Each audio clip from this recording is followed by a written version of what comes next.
محمد صلی اللہ محمد وعلی آل محمد وبارک وسلم۔ تمام سننے والوں کو السلام علیکم۔ سورۃ الانعام آیت نمبر 130 سے لے کر 140 تک۔ اعوذ باللہ من الشیطان الرجیم، بسم اللہ الرحمن الرحیم۔ یا معشر الجن، اے جماعت جنوں والانسی اور انسانوں کی، علم کیا نہیں، یاتیکم پہنچتے تھے تمہارے پاس، رسول پیغمبر، منکم تم میں سے، یقصون پڑھ کر سناتے تھے، علیکم تم کو، آیاتی میری آیتیں، وینذرونکم اور ڈراتے تھے تمہیں، لقاء ملاقات سے، یومکم دن کی تمہاری، ھذا اس، قالوا کہیں گے، شہدنا گواہی دی ہم نے، علی انفسنا خلاف اپنی جانوں کے، وغرتہم اور دھوکے میں رکھا ان کو، الحیات الدنیا زندگی نے دنیا کی، وشہدوا اور گواہی دی انہوں نے، علی انفسہم خلاف جانوں اپنی کے، انہم کہ وہ، کانوا تھے، کافرین کفر کرنے والے، ذالک یہ، ان اس لیے کہ، لم نہیں، یکن ہے، ربک پروردگار تمہارا، مہلکا ہلاک کرنے والا، القریٰ بستیوں کو، بظلم ظلم سے، واہلھا اور وہاں کے رہنے والے، غافلون بے خبر ہوں، وَلِکُلٍّ اور ہر ایک کے لیے، درجات درجے ہیں، مما اس میں سے جو، عملوا عمل کیا، وما اور نہیں، ربک پروردگار تمہارا، بغافل بے خبر، عما اس سے جو، یعملون وہ کرتے ہیں۔ فرمایا، اے جنوں اور انسانوں کی جماعت، کیا تمہارے پاس تم ہی میں سے پیغمبر نہیں آتے رہے، جو میری آیتیں تم کو پڑھ پڑھ کر سناتے اور اس دن کے سامنے آ موجود ہونے سے ڈراتے تھے؟ وہ کہیں گے، پروردگار ہمیں اپنے گناہوں کا اقرار ہے، اور ان لوگوں کو دنیا کی زندگی نے دھوکے میں ڈال رکھا تھا، اور اب خود اپنے اوپر گواہی دی کہ کفر کرتے تھے۔ اے محمد صلی اللہ علیہ وسلم، یہ جو پیغمبر آتے رہے اور کتابیں نازل ہوتی رہیں، تو اس لیے کہ تمہارا پروردگار ایسا نہیں کہ بستیوں کو ظلم سے ہلاک کر دے اور وہاں کے رہنے والوں کو کچھ بھی خبر نہ ہو، اور سب لوگوں کے بے لحاظ اعمال درجے مقرر ہیں، اور جو کام یہ لوگ کرتے ہیں اللہ ان سے بے خبر نہیں۔ انسانوں کی کوئی آبادی یا بستی ایسی نہیں ہے یہاں اللہ کے رسول نہ آئے ہوں اور انہوں نے وہاں دعوت حق پیش نہ کی ہو۔ اللہ کا قانون یہ نہیں ہے کہ وہ کسی قوم یا ملک کو دعوت حق کی وحی سے محروم رکھے اور پھر اس کا مواخذہ کرے۔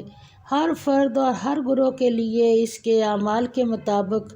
اس کے درجے ہیں، اگر اچھے اعمال ہیں تو اچھائی کے درجے ہیں، اور اگر برے اعمال ہیں تو برائی کے درجے،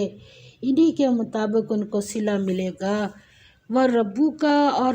پروردگار تمہارا، الغنی بے پرواہ، ذو الرحمت رحمت والا،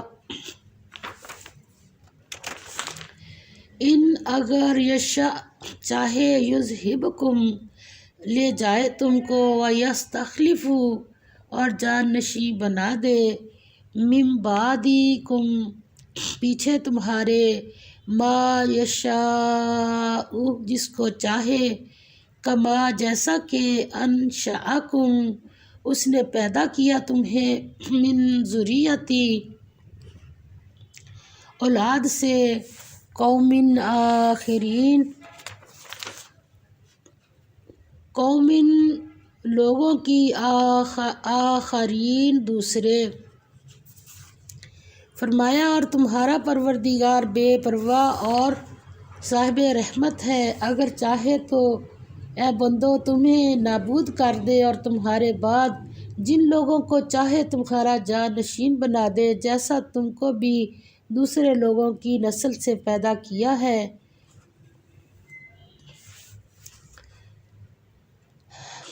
اس میں مشرکین مکہ سے اتمام حجت کی جا رہی ہے کہ اگر وہ دعوت حق کی مخالفت سے باز نہیں آئیں گے تو اللہ انہیں راہ سے ہٹا کر کوئی دوسرا گروہ لے آئے گا۔ اس طرح پہلی قوموں کے ساتھ ہوا، وہ ایک گروہ گراتا اور دوسرے کو اس کی جگہ اٹھاتا ہے۔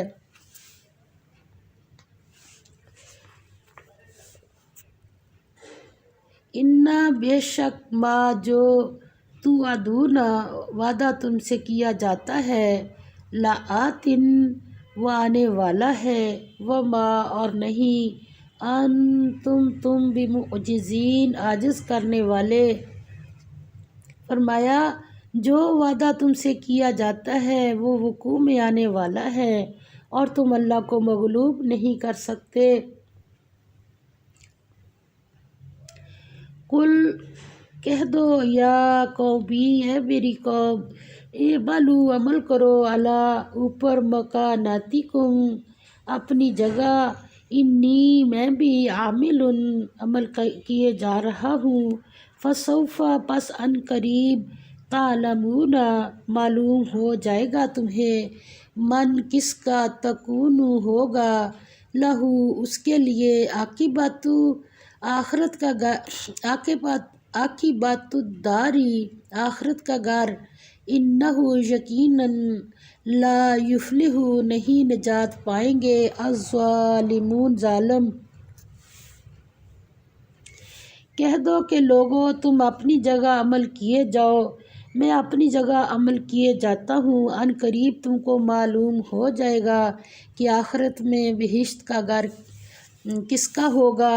کچھ شک نہیں کہ مشرک نجات نہیں پانے کے۔ حضور پاک صلی اللہ علیہ وسلم سے فرمایا جا رہا ہے کہ اعلان کر دو کہ اب میرا اور تمہارا فیصلہ کون کرے گا، اللہ کے ہاتھ میں ہے۔ اللہ کا قانون یہ ہے کہ وہ ظالموں کو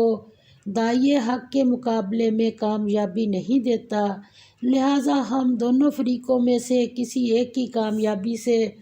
سچائی کی حقیقت سامنے آ جائے گی کہ سچائی کس کے ساتھ ہے اور کون سچائی کو جھٹلانے والا ہے۔ چنانچہ آخر کار ایسا ہی ہوا اور اللہ کے فیصلے کی حقیقت نمایاں طور پر سب کے سامنے آ گئی جنگ بدر میں۔ آگے مشرکین عرب کے بعض خرافات اور مشرکانہ اعمال کا ذکر ہے۔ فرمایا وَجَعَلُوا اور ٹھہراتے ہیں، للہ اللہ کے لیے، مما اس میں سے جو ذرأ اس نے پیدا کیا، من الحرث کھیتی، والانعام اور مویشیوں میں، نصیباً ایک حصہ، فقالوا پھر کہتے ہیں، ھذا یہ، للہ اللہ کا، بزعمہم ساتھ گمان کے اپنے، زعم جھوٹے گمان کو کہتے ہیں، وھذا اور یہ، لشرکائنا ہمارے شریکوں کے لیے، فما پس جو کانا ہے، لشرکائہم ان کے شریکوں کے لیے، فلا پس نہیں، یصلُ پہنچتا، اللہ طرف اللہ کی، وما کانا اور جو ہے، للہ اللہ کے لیے، فہو پس وہ، یصل جا سکتا ہے، الی طرف شرکائہم ان کے شریکوں کی، ساء برا ہے، ما جو یحکمون وہ فیصلہ کرتے ہیں۔ وَكَذَلِكَ اور اسی طرح، مزین کر دیا، لِكَثِيرٍ بہت ساروں کے لیے، من المشرکین مشرکوں میں، قتل مار ڈالنا، اولادہم اولاد اپنی کا، شرکاؤہم شریکوں ان کے نے،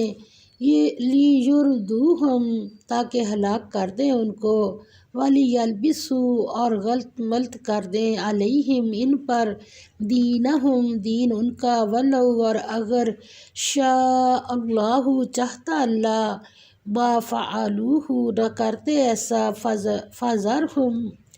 پس چھوڑ دو ان کو وما اور جو یفترون وہ جھوٹ باندھتے ہیں۔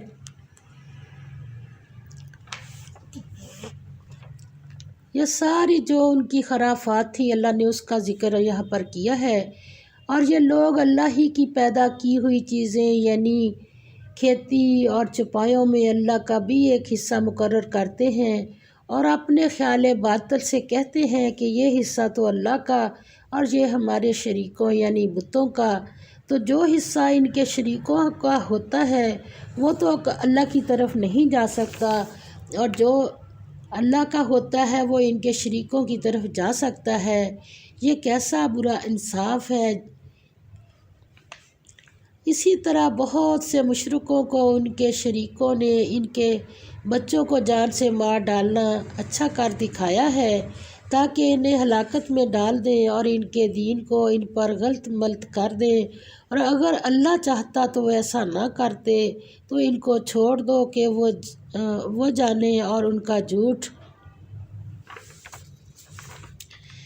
آگے فرمایا وقالو اور کہا انہوں نے ہذہ یہ انعام چار پائے وحرث اور کھیتی ہجر ممنوع ہے لا نہ یطعمھا کھائے ان کو الا مگر من وہ جس کو نشاء ہم چاہیں بزعمہم ساتھ گمان اپنے کے وانعام اور کچھ چار پائے حرمت حرام کی گئی ہیں ظہورھا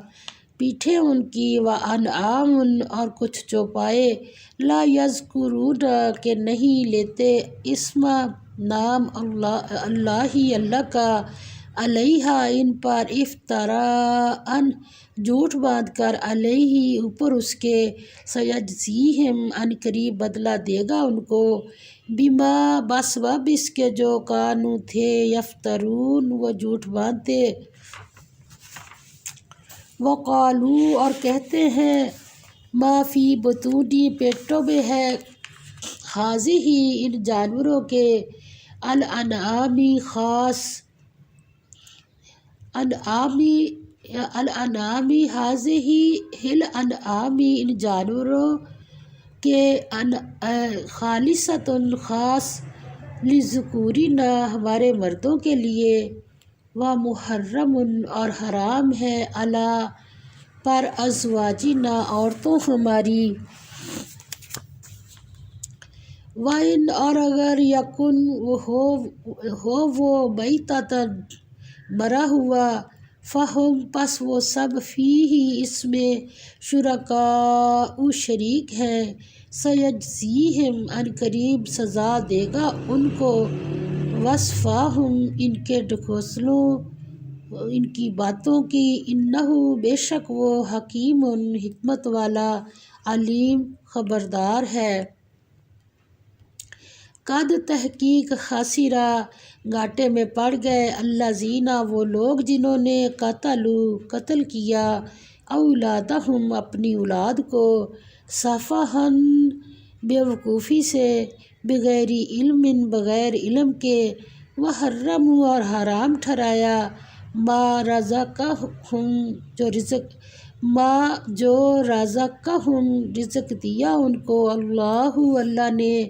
افتراء جھوٹ باندھ کر علی اللہ اللہ پر قد بلا شبہ ضلوا وہ گمراہ ہوئے وما اور نہیں کانوا وہ ہوئے مہتدین ہدایت یافتہ۔ اور اپنے خیال سے یہ بھی کہتے ہیں کہ یہ چار پائے اور کھیتی منع ہے اسے اس شخص کے سوا جسے ہم چاہیں کوئی نہ کھائے، اور بعض چار پائے ایسے ہیں کہ ان کی پیٹھ پر چڑھنا منع کر دیا گیا ہے، اور بعض مویشی ایسے ہیں جن پر ذبح کرتے وقت اللہ کا نام نہیں لیتے، سب اللہ پر جھوٹ ہے، وہ عنقریب ان کو ان کے جھوٹ کا بدلہ دے گا۔ اور یہ بھی کہتے ہیں کہ جو بچہ ان چار پایوں کے پیٹ میں ہے وہ خاص ہمارے مردوں کے لیے ہے اور ہماری عورتوں کو اس کا کھانا حرام ہے، اور اگر وہ بچہ مرا ہوا ہو تو سب اس میں شریک ہیں، یعنی اسے مرد اور عورتیں سب کھائیں۔ عنقریب اللہ ان کو ان کے ڈھکوسلوں کی سزا دے گا، بے شک وہ حکمت والا اور خبردار ہے۔ جن لوگوں نے اپنی اولاد کو بے وقوفی سے، بے سمجھی سے قتل کیا اور اللہ پر افترا کر کے اس کی عطا فرمائی ہوئی روزی کو حرام ٹھہرایا، وہ گھاٹے میں پڑ گئے، وہ بے شبہ گمراہ ہیں اور ہدایت یافتہ نہیں ہیں۔ کیا ہے یہ ساری چیزیں جو بھی ہم نے پڑھی ہیں؟ یہی صبح و شام کے کام ہیں، اور اس میں مرضیاں اپنے ہی قانون بنائے ہوئے۔ اللہ نے بھی کوئی نبی بھیجے، قانون دیا، شروع میں کہہ دیا کہ اللہ ظالم نہیں ہے کہ بندوں کو ایسے ہی پکڑ لے۔ پہلے اللہ اپنی دعوت جو ہے سب تک پہنچاتا ہے۔ ہم دیکھ لیتے ہیں کیا کیا یہ ان لوگوں کی خرابیاں تھیں۔ یہ مشرکین عرب کے بعض خرافات اور مشرکانہ اعمال وہ اپنی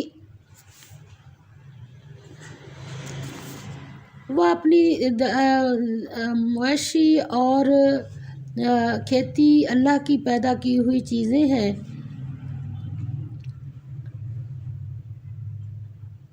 وہ اپنی زراعت اور مویشی جو اللہ کی پیدا کی ہوئی چیزیں ہیں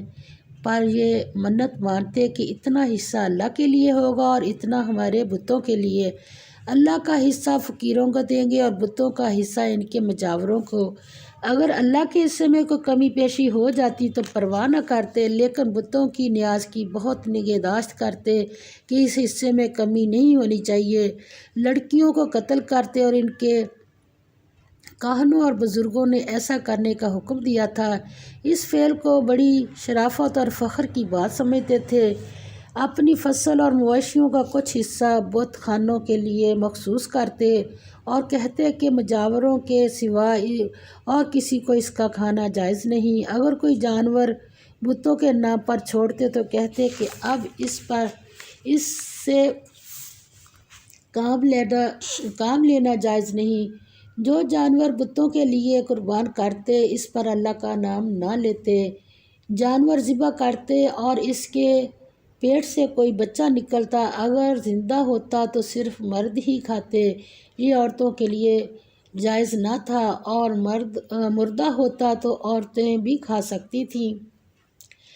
فرمایا یہ تمام باتیں انتہائی خرافات، جہالت اور کم فہمی کی باتیں ہیں۔ اصل حقیقت یہ ہے کہ اللہ نے نباتات، حیوانات میں سے جتنی اچھی چیزیں پیدا کی ہیں سب انسانوں کے استعمال کے لیے ہیں۔ کھاؤ پیو مگر اسراف نہ کرو، اللہ کی راہ میں بھی خرچ کرو۔ یہی باتیں راستی عقل مندی کی ہیں، اس کے سوا